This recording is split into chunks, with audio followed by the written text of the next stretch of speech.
Bismillahirrahmanirrahim. Assalamualaikum warahmatullahi wabarakatuh. Kembali lagi dengan saya Angga Nur Fardiansa.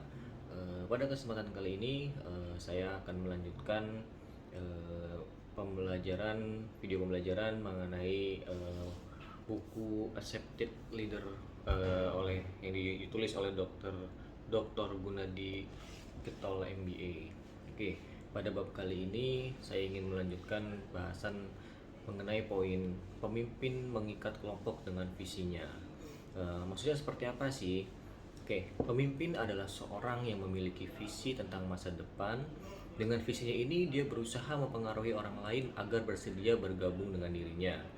Misinya adalah memperjuangkan terwujudnya visi tersebut. Visi ini biasanya timbul dari kebutuhan dirinya untuk berprestasi dan cita-citanya tentang masa depan. Ketika kebutuhan ini makin menguat, maka kebutuhan ini menjelma menjadi motif yang sangat kuat yang mendorong dirinya untuk bertindak. Karena menyadari bahwa untuk mewujudkan visi dan misi tersebut dia tidak mungkin bekerja sendirian, maka dia berusaha memotivasi orang-orang yang dianggapnya memiliki kebutuhan yang sama dengan dirinya. Lalu seorang pemimpin ini mengajak orang-orang bekerja sama dengan dirinya untuk mencapai apa yang diinginkannya. Untuk itu, pemimpin menjanjikan kepada orang-orang yang membutuhkan yang membantunya itu dengan imbalan-imbalan tertentu. Namun, bukan imbalan yang menjadi faktor utama di sini, melainkan kesamaan visi. Karena tanpa adanya kesamaan visi, maka kelompok menjadi lemah dan bila ada imbalan yang lebih tinggi, anak buah akan meninggalkan kelompoknya.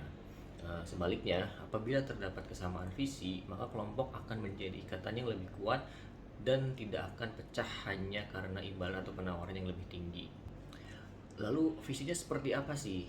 Visinya ini seringkali mencakup masa pencapaian yang cukup panjang, yaitu antara 10 sampai beberapa puluh tahun ke depan. Hal ini bergantung pada kompleksitas visi yang diciptakan dan situasi dunia usaha di sekelilingnya.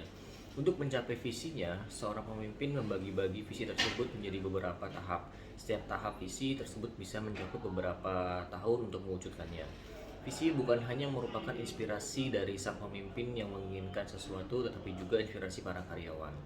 Kedua-duanya menginginkan kemajuan, namun kemajuan yang dimaksud oleh pemimpin dan karyawan seringkali berbeda.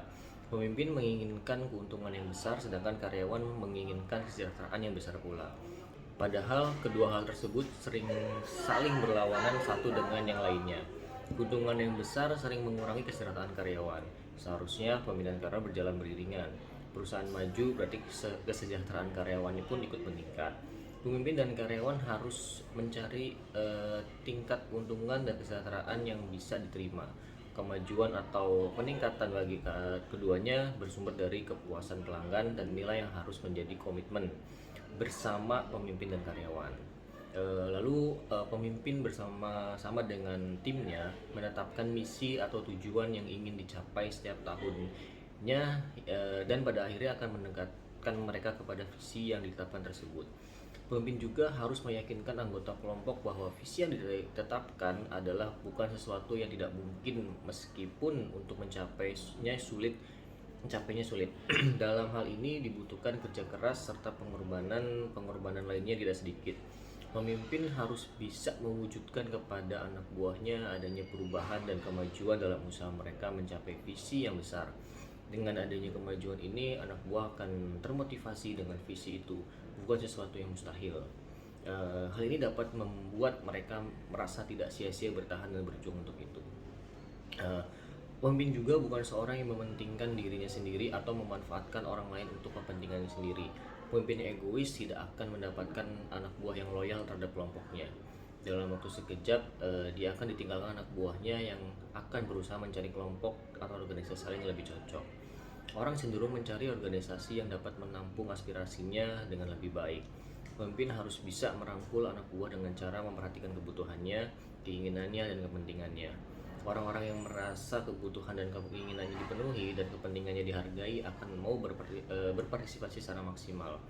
Orang-orang seperti ini akan menyumbangkan hasil yang luar biasa bagi kelompoknya. Sebaliknya, orang yang kebutuhannya tidak dipenuhi tidak akan bisa mencurahkan kemampuan secara maksimal. pikirannya dipenuhi oleh bagaimana memenuhi kebutuhan terlebih dahulu sebelum memberikan partisipasinya kepada organisasi. Oke teman-teman, jadi itu ya poin pembelajar yang saya dapat di minggu ini mengenai pemimpin mengikat kelompok dengan visinya. Makasih banyak buat perhatiannya.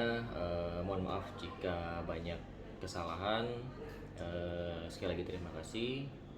Kita bertemu lagi di minggu berikutnya. Wassalamualaikum warahmatullahi wabarakatuh.